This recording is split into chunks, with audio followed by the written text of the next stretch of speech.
بسم اللہ الرحمن الرحیم۔ السلام علیکم، کیا حال ہے آپ سب کا؟ امید ہے خیریت سے ہوں گے۔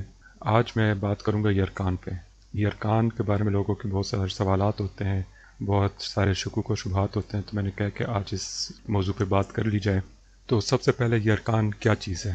یرکان جو ہے وہ جب آنکھیں پیلی پڑ جائیں، جو سفید حصہ ہے آنکھوں کا اس میں پیلاہٹ آ جائے، جو بالکل سامنے نظر آ رہی ہو چیز، اس کو یرکان کہتے ہیں۔ یرکان بذات خود بیماری نہیں ہے، یہ ایک علامت ہے۔ اس کا مطلب ہے کہ کوئی نہ کوئی بیماری ایسی چل رہی ہے جس کی وجہ سے یرکان ہو گیا ہے۔ جس طرح ہوتا ہے نا کہ پیٹ خراب ہو جائے، اس میں ہم کیا کہتے ہیں کہ جی مریض کو الٹیاں آ رہی ہیں، اس کو دست شروع ہو گئے، تو ہم کہتے ہیں کہ جی اس کو گیسٹرو ہے، گیسٹرنٹرائٹس ہے۔ اسی طرح کھانسی شروع ہو جائے اور بخار ہو جائے، کھانسی میں بلغم آ رہا ہو، ریشہ آ رہا ہو، اور ایکس رے کرتے ہیں تو اس پہ نظر آتا ہے کہ نمونیا ہے، تو نمونیا بیماری ہے۔ جو کھانسی، بخار اور بلغم آنا وہ علامات ہیں۔ اسی طرح یرکان بھی علامت ہے، بیماری نہیں ہے۔ تو جب یرکان سامنے آ جائے، آپ کو نظر آئے کہ جی یرکان ہے، آنکھوں میں پیلاہٹ ہے، تو اس کا مطلب ہے کہ کوئی بیماری چل رہی ہے جس کی وجہ سے یرکان ہو گیا ہے۔ یرکان اصل میں خون میں بلیروبن جب زیادہ ہو جائے تو اس کی وجہ سے آنکھوں میں پیلاہٹ آنی شروع ہو جاتی ہے۔ یہ بلیروبن جسم میں کسی بھی وجہ سے بڑھ سکتا ہے، جیسے ریڈ بلڈ سیل ہیں، لال خلیے جو ہیں، اگر اس کی توڑ پھوڑ شروع ہو جائے کسی بھی وجہ سے، تو اس کی وجہ سے بلیروبن زیادہ بننا شروع ہو جاتا ہے، تو جانڈس آ سکتا ہے۔ اسی طرح اچھا، یرکان کو انگلش میں جانڈس کہتے ہیں، تو کبھی میں جانڈس کہوں گا، کبھی یرکان کہوں گا، تو دونوں ایک ہی چیز ہے۔ اسی طرح جگر کا کام ہے بلیروبن کو کم مقدار میں رکھنا، بلیروبن کی میٹابولزم کرنا، اس کی مطلب جسم سے جو اخراج ہوتے ہیں اس میں مختلف سٹیجز سے گزر کے اس کو جسم سے خارج کرنا۔ یہ نارمل ہمارے جسم میں ہوتا ہے، لیکن اگر اس کی اخراج کم ہو رہی ہو یا پھر زیادہ بننا شروع ہو جائے کہ لیور اس کو پوری طرح وہ نہ کر سکے جسم سے، تو بلیروبن خون میں شامل ہونا شروع ہو جاتا ہے۔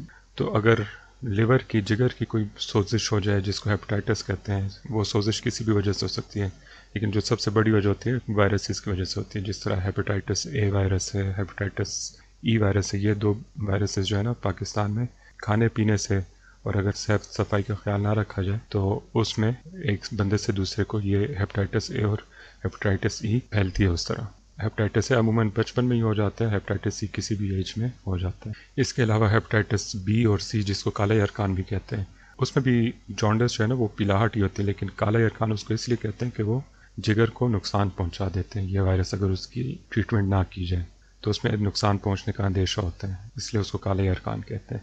اس کے علاوہ اور بھی مختلف چیزیں ہوتی ہیں جس سے جگر میں سوزش آ سکتی ہے۔ پھر جو جگر سے ہے نا، جو نالیاں نکلتی ہیں جس کو بائل ڈکٹ کہتے ہیں، اگر اس کی بلاکیج ہو جائے، اس میں کوئی بندش آ جائے کسی بھی وجہ سے، تو اس کی وجہ سے بھی اب جگر تو ٹھیک کام کرے لیکن آگے وہ چیز چل ہی نہیں رہی، بلاک آ گیا، تو اس کی وجہ سے بھی یرکان ہو جاتا ہے۔ تو جیسے ابھی آپ لوگوں نے سمجھ لوگا کہ یرکان علامت ہے اور بیماریاں بہت ساری ہیں، تو اگر یرکان ہو جائے تو اس میں ضروری ہے کہ آپ ڈاکٹر سے رابطہ کریں، اور ڈاکٹر پھر دیکھیں گے کہ وہ جانڈس ہے وہ کس وجہ سے ہے۔ تو جس وجہ سے بھی جانڈس ہوگی وہ بیماری کو تشخیص کریں گے، اور پھر بیماری جب تشخیص ہو جائے تو اس کے مطابق علاج ہوگا۔ اچھا، اس میں علامات کیا ہوتی ہیں؟ سب سے بڑی علامت تو یہی ہوتی ہے کہ آنکھوں میں پیلاہٹ آ جاتی ہے۔ پھر ڈیپینڈ کرتے ہیں کون سی بیماری چل رہی ہے۔ زیادہ تر لوگوں میں ہیپاٹائٹس ہے تو اس میں بھوک نہ لگنا، متلی ہونا، الٹیاں آنا، چھوٹے پیشاب کا رنگ انتہائی گہرا ہو جانا، جگر والی جگہ پہ درد ہونا، اور بالکل کمزوری کا احساس ہونا، ویکنیس، کمزوری، کسی کام میں دل نہ لگنا، سگریٹ جو پیتے ہیں وہ سگریٹ پینے کا دل نہ کرنا، تو یہ سارے علامات ہیپاٹائٹس میں تو ساتھ میں جانڈس نکل آتا ہے آنکھوں میں۔ اور کچھ لوگوں میں بخار بھی ہوتا ہے، یرکان شروع ہونے سے پہلے بخار شدید ہوتا ہے، اور پھر جب یرکان شروع ہو جائے تو بخار تھوڑا سا ہلکا ہونا شروع ہو جاتا ہے۔ اچھا، آتے ہیں ٹیسٹ کی طرف۔ سب سے جو بڑا ٹیسٹ ہے وہ یرکان کو دیکھنے کے لیے کہ جانڈس ہے بھی کہ صرف آنکھوں میں۔ بعض لوگ بھی نیچرلی قدرتی طور پہ آنکھیں ایسے لگتا ہے کہ یرکان ہے لیکن پیلاہٹ ہوتی ہے ہلکی سی، تو ان کو یرکان نہیں ہوتا لیکن ان کی آنکھوں کا رنگ اس طرح ہوتا ہے۔ تو سب سے پہلے تو دیکھنا ہوتا ہے کہ جی واقعی جانڈس ہے کہ نہیں ہے، تو اس کے لیے ایک ٹیسٹ ہوتا ہے لیور فنکشن ٹیسٹ، جس میں بلیروبن کی مقدار دیکھی جاتی ہے۔ اس کے علاوہ A L T, A S T, alkaline phosphatase, یہ کچھ انزائمز ہوتے ہیں لیور کے، تو وہ دیکھے جاتے ہیں، تو اس سے تشخیص ہو جاتی ہے کہ جی جانڈس ہے کہ نہیں ہے۔ جب ایک دفعہ کنفرم ہو جائے کہ جی جانڈس ہے تو پھر مزید ٹیسٹ کیے جاتے ہیں کہ جی یہ جانڈس کس وجہ سے ہے۔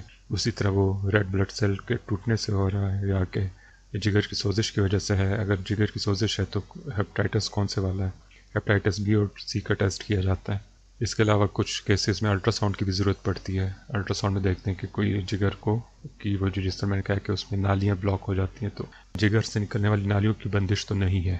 تو یہ کچھ ٹیسٹ ہوتے ہیں۔ علاج جو ہے نا، یرکان کا بذات خود علاج نہیں ہوتا۔ یرکان میں جو بیماری ہوتی ہے اس کی تشخیص کی جاتی ہے اور پھر اس بیماری کے مطابق علاج ہوتا ہے۔ چونکہ سب سے زیادہ کامن ہیپاٹائٹس ہے جس کی وجہ سے یرکان ہو جاتا ہے، تو ہیپاٹائٹس اے اور ای جو میں نے پہلے ذکر کیا ہے، تو اس میں عموماً علاج نہیں ہوتا، بس وہی الٹی کا علاج ہوتا ہے۔ الٹی کے لیے دوائیاں دیتے ہیں، پانی کی کمی کے لیے آپ کو ڈرپیں لگائی جا سکتی ہیں، اور کچھ بیڈ ریسٹ ہو جاتا ہے، آرام کا کہا جاتا ہے، اور وہ خوراک جو ہضم کیا جا سکے ان خوراک کی ہدایت کی جاتی ہے۔ اس کے علاوہ بخار ہو تو بخار کے لیے ضرورت کے مطابق پیناڈول دی جاتی ہے۔ معدے میں جلن ہو رہی ہے تو اس کے لیے معدے کی جلن کے لیے دوائی دی جاتی ہے۔ مطلب جو شکایت ہو رہی ہوتی ہے بس اس شکایت کو دور کیا جاتا ہے، باقی بیماری اپنا ٹائم پورا کرتی ہے اور آہستہ آہستہ ہیپاٹائٹس ختم ہو جاتا ہے۔ لیکن اگر جانڈس آپ کو جگر کی جو نالیاں ہیں اس کی بندش کی وجہ سے، تو اس میں بعض اوقات آپریشن کی بھی ضرورت پڑ جاتی ہے۔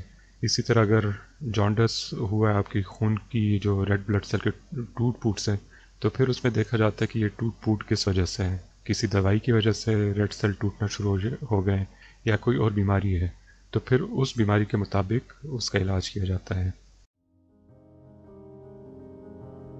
تو مختصراً یہ ہے کہ جانڈس جو ہے نا علامت ہے، بیماری نہیں ہے۔ جب بھی جانڈس ہو تو ڈاکٹر سے رابطہ کرنا چاہیے۔ وہ جو جانڈس کی بیسک وجہ ہے اس بیماری کو وہ دیکھتے ہیں، اس کی تشخیص کرتے ہیں، اور پھر جب بیماری معلوم ہو جائے تو اس بیماری کے مطابق علاج ہوتا ہے۔ تو امید ہے آپ کو ویڈیو پسند آئی ہوگی اور آپ کو اس میں سے کچھ سیکھنے کا موقع ملا ہوگا۔ تو چلیں، خیال رکھیے اپنا، اور اگر باقی کسی اور کو ان معلومات کی ضرورت ہو تو ان کے ساتھ یہ ویڈیو ضرور شیئر کریں۔ تو چلیں، ملتے ہیں پھر اگلی ویڈیو میں، تب تک کے لیے السلام علیکم۔